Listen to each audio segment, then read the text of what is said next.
महाराष्ट्र राज्यामध्ये 14 मार्च 2026 रोजी कोकण विभागातील मुंबई, रायगड, रत्नागिरी, सिंधुदुर्ग या जिल्ह्यांमध्ये दुपारचे वातावरण उष्ण व दमट राहील. 35 डिग्री सेल्सिअस पर्यंत तापमान जाण्याची शक्यता दुपारी आहे, तर सकाळचे तापमान 23 ते 25 डिग्री सेल्सिअसच्या दरम्यान राहील.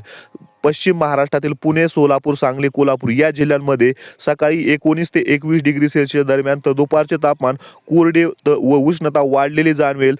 35 ते 38 डिग्री सेल्सिअस दरम्यान तापमान जाण्याची शक्यता. मराठवाडा विभागातील छत्रपती संभाजीनगर, लातूर, बीड, नांदेड या जिल्ह्यांमध्ये सकाळी 18 ते 20 डिग्री सेल्सिअस दरम्यान तापमान राहील, तर दुपारचे तापमान 37 ते 39 डिग्री सेल्सिअसच्या दरम्यान. वातावरण कोरडे व गरम राहील. विदर्भातील नागपूर, चंद्रपूर, अमरावती, यवतमाळ या जिल्ह्यांमध्ये सकाळी 21 ते 23 डिग्री सेल्सिअसच्या दरम्यान तापमान राहील, तर दुपारचे तापमान 40 ते 44 डिग्री सेल्सिअसच्या दरम्यान जाण्याची शक्यता आहे. उष्णता लाट शक्य आहे. धन्यवाद. राज्यात पावसाची शक्यता नाही.